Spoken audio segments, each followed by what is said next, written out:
কল্পনা করো তুমি হাঁটছো রাস্তায়, চারপাশে মানুষের ভিড়, সবাই ব্যস্ত, সবাই নিজের জীবনের দৌড়ে ছুটছে, কিন্তু হঠাৎ তাদের মধ্যে কেউ একজন আলাদা হয়ে ওঠে।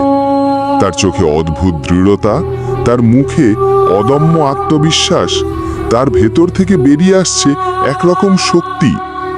মানুষ তাকায়, অবাক হয়, ভাবে এমনটা কিভাবে সম্ভব, এত শক্তি কোথা থেকে আসে? সেই মানুষ আসলে জন্মগত প্রতিভা নিয়ে আসেনি, ভাগ্যের সহায়তাও আসেনি। সে এসেছে কেবলমাত্র নিজের পরিশ্রম দিয়ে। তার পরিশ্রম এতটাই তীব্র, এতটাই অনবরত, এতটাই গভীর যে সবাই তাকিয়ে চমকে যায়। পরিশ্রম মানে শুধু কাজ নয়, পরিশ্রম মানে প্রতিদিন নিজের সীমা ভেঙে দেওয়া। সকালে ঘুম ভাঙার মুহূর্ত থেকে রাতের শেষ নিঃশ্বাস পর্যন্ত নিজের ভিতরের যুদ্ধ চালিয়ে যাওয়া। একটা ছেলে ছিল ছোট্ট গ্রামে। তার চারপাশে কেউ তাকে বিশ্বাস করত না। স্কুলের শিক্ষক বলতো, তুই কোনোদিন বড় কিছু করতে পারবি না। বন্ধুরা তাকে নিয়ে হাসাহাসি করত।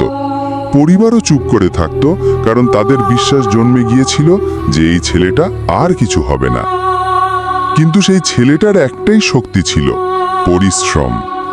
সে জানতো প্রতিভা হয়তো কম, সুযোগ হয়তো নেই, টাকা নেই, সমর্থন নেই, কিন্তু ঘাম ঝরিয়ে, অস্থি ভেঙে দিয়ে, রক্ত দিয়ে হলেও সে নিজের জায়গা বানাবে। প্রথমে সবাই তাকে অবহেলা করেছিল, তাকে নিয়ে হাসাহাসি করা হতো। রাতে সবাই যখন ঘুমাতো তখন সে মোমবাতির আলোয় পড়তো। ভোরে যখন পাখি ডাকতো তখন মাঠে গিয়ে দৌড়াতো। শীতে যখন সবাই কম্বলের নিচে, তখন সে বরফ ঠান্ডা পানিতে মুখ ধুয়ে কাজে বসতো। গরমে যখন সবাই গাছের নিচে ছায়ায় বসে থাকতো, তখন সে মাঠে ঘাম ঝরাতো। পরিশ্রমের শুরুটা সব সময় নিঃসঙ্গ হয়।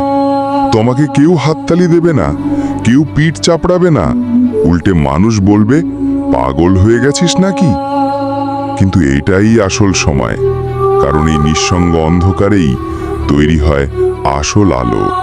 হাজার বার চেষ্টা করে ব্যর্থ হওয়া মানেই শেষ নয়, বরং এটাই আসল পরীক্ষা।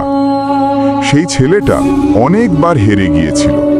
পরীক্ষায় ফেল করেছে, প্রতিযোগিতায় হেরেছে, চাকরির ইন্টারভিউতে বাদ পড়েছে। প্রতিবার যখন সে হেরেছে, চারপাশের মানুষ বলেছে, দেখলি, বলেছিলাম তো তুই পারবি না। কিন্তু পরিশ্রমের একটা জাদু আছে। যতবার ব্যর্থ হবে, ততবার তা তোমাকে নতুন করে গড়বে। যতবার পড়ে যাবে, ততবার উঠতে শিখবে। বছরের পর বছর ঘাম ঝরানোর পর হঠাৎ একদিন ফল আসতে শুরু করে। সেই ছেলে একদিন যখন তার পরীক্ষায় প্রথম হলো, তখন গ্রামের মানুষ অবাক হলো। যখন শহরে গিয়ে চাকরি পেল, তখন তারা হকচকিয়ে গেল। যখন বড় কোম্পানিতে নিজের নাম তুলে নিল, তখন সবাই চমকে উঠল। কিন্তু সে জানতো এটা কোনো অলৌকিক ব্যাপার নয়, এটা কেবল তার অগণিত রাত জাগার ফল, অসংখ্য দিন ঘাম ঝরানোর ফল। মানুষ সফলতাকে দেখে, কিন্তু তারা দেখতে পায় না সেই অসংখ্য দিন রাতের পরিশ্রমকে। তারা শুধু মঞ্চের আলো দেখে, কিন্তু দেখতে পায় না অন্ধকারে কাঁদতে কাঁদতে লড়াই করা মানুষটিকে। এমন পরিশ্রম করো যেন মানুষ শুধু তোমার নাম শুনে থমকে দাঁড়ায়, যেন তারা বলে, ওই মানুষটা আলাদা, ওর মতো কেউ নেই। আজ যদি তুমি নিজেকে ছোট মনে করো, যদি ভাবো তুমি পারবে না, মনে রেখো, তোমাকে প্রতিভা দিয়ে নয়, ভাগ্য দিয়ে নয়, কেবল পরিশ্রম দিয়েই আলাদা হতে হবে। পৃথিবী আজও সেই মানুষকেই সম্মান করে যিনি নিজের শরীরের শেষ শক্তিটুকু দিয়ে লড়াই করেছেন। সফলতার পেছনে রহস্য নেই, আছে শুধু পরিশ্রম। যদি চাও, তুমি এমন পরিশ্রম করো যে তোমার কাজ দেখে মানুষ হতবাক হয়ে যাবে। তারা বিশ্বাসই করবে না যে একজন মানুষ এতটা দিতে পারে।